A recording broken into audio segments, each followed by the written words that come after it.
हम सब लोग कोरोना की मार से जूझ रहे हैं, पूरा देश जूझ रहा है।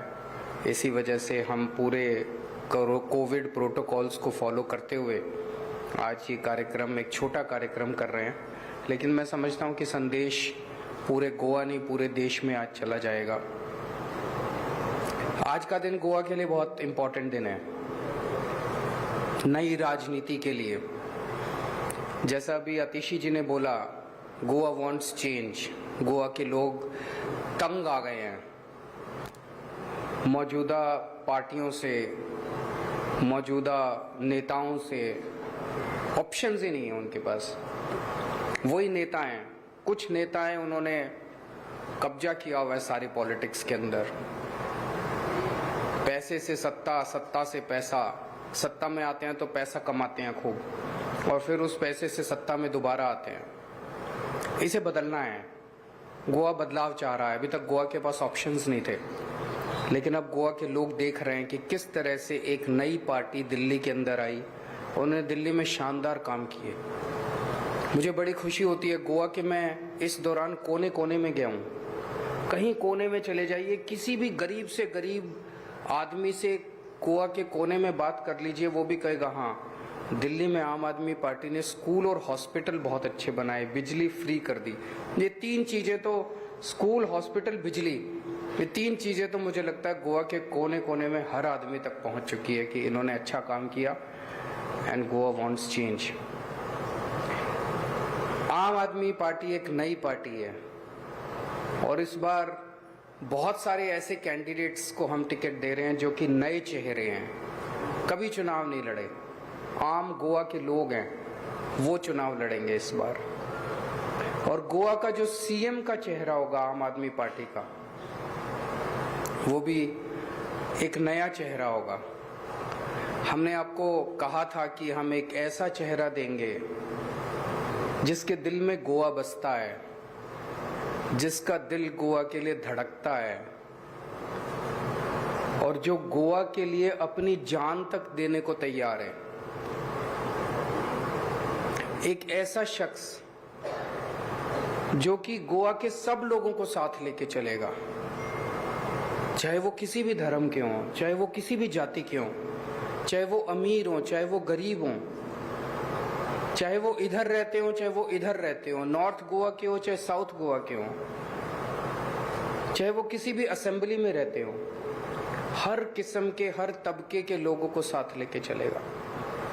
वो ऐसा शख्स जो पढ़ा लिखा होगा, चीजों को समझेगा, उसे कोई बेवकूफ नहीं बना पाएगा, और जिसने गोवा के लिए अभी तक, ऐसा नहीं कि एक अचानक किसी को घर से उठा के ले आए और अब कहा आज से ये अब अच्छा काम करेगा। उस शख्स ने अभी तक अपनी जिंदगी में समाज के लिए बहुत कुछ किया है, और सब लोगों को साथ लेके गोवा के विकास के लिए काम करेगा। और गोवा की राजनीति को देखते हुए सबसे इंपॉर्टेंट है कि वो ईमानदार होगा। he will be an honest man। एक और बात है, अभी तक गोवा में एक बहुत बड़ा समाज का हिस्सा है भंडारी समाज। उनके मन में इनजस्टिस की फीलिंग है, डीप हर्ट की फीलिंग है। भंडारी समाज सबसे बड़ा समाज है, सबसे ज्यादा लोग गोवा के अंदर भंडारी समाज के हैं। कोई कहता है 30% है, 35% है, 40% है, but they are the biggest section of the society. 1961 में गोवा लिबरेट हुआ था, तब से लेके आज तक 60 साल में इस समाज से केवल एक बार 2.5 साल के लिए सीएम बना था। इस समाज के अंदर एक बहुत डीप हर्ट है कि हमें क्यों नहीं, हमारे किसी व्यक्ति को सीएम क्यों नहीं बनाया जाता। दूसरी पार्टियों ने हमने कहा था कि हम भंडारी समाज से सीएम चेहरा देंगे, तो कुछ लोगों ने हमारे ऊपर आरोप लगाया कि जाति की राजनीति कर रहे हैं। नहीं, हम जाति की राजनीति नहीं कर रहे हैं। उन पार्टियों ने जो आज तक जाति की राजनीति की थी, हम उसको खत्म कर रहे हैं, उस अन्याय की फीलिंग को खत्म कर रहे हैं। उन पार्टियों ने आज तक भंडारी चेहरे को सीएम नहीं बनाया, भंडारी समाज से किसी को सीएम नहीं बनाया ये कह के कि भंडारी नहीं बन सकता, कैपेबल नहीं है। भंडारी समाज के लोगों ने गोवा के विकास में, तरक्की में खून पसीने का योगदान दिया है। भंडारी समाज के लोग इंजीनियर हैं, डॉक्टर हैं, पायलट्स हैं।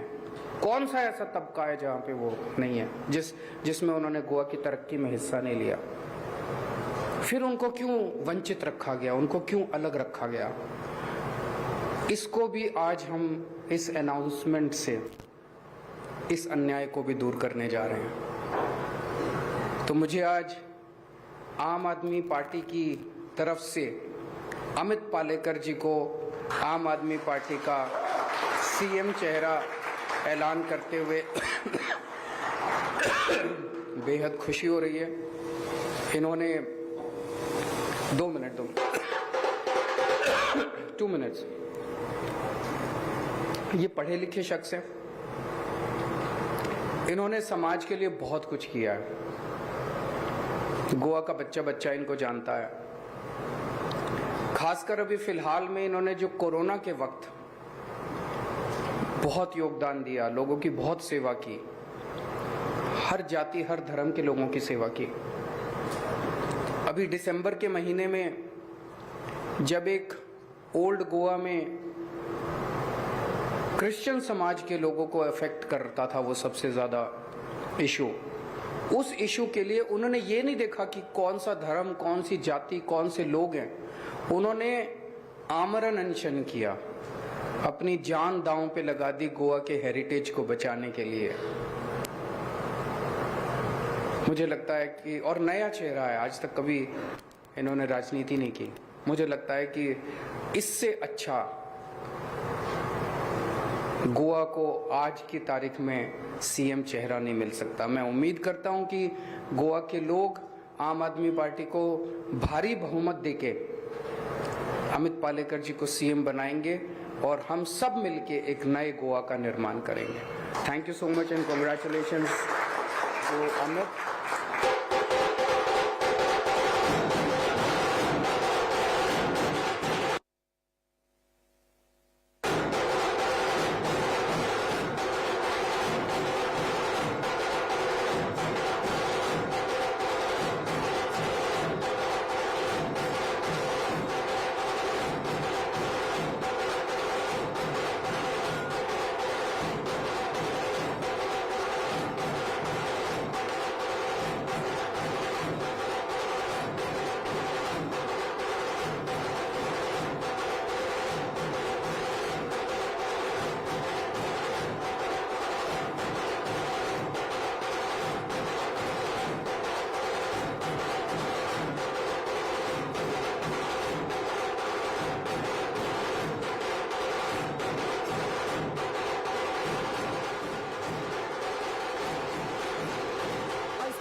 देख रहे हैं जहां पे अब गोवा के सीएम चेहरे आम आदमी पार्टी के तरफ से कौन होंगे, ये अब बातें सामने आ चुकी है। अमित पालेकर वो चेहरा है जो कि गोवा से ताल्लुक रखते हैं, युवा है, भंडारी समाज से आते हैं, जिसका जिक्र अरविंद केजरीवाल ने भी किया। और भंडारी समाज तकरीबन 35% है, यानी वोट बैंक पर भी नजर रखते हुए यह ऐलान किया गया है। लेकिन इससे भी बड़ी बात यह है कि गोवा में सक्रिय रहे हैं। कई बार उन्होंने कई मुद्दों को लेकर अनशन तक किया है।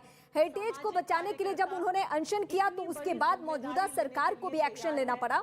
और ये फिलहाल स्थिति है कि अब वो चेहरा बन चुके हैं आम आदमी पार्टी का।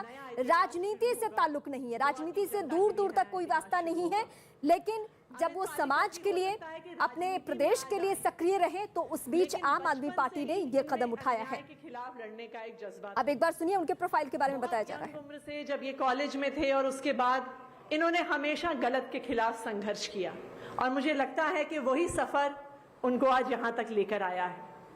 हम आपके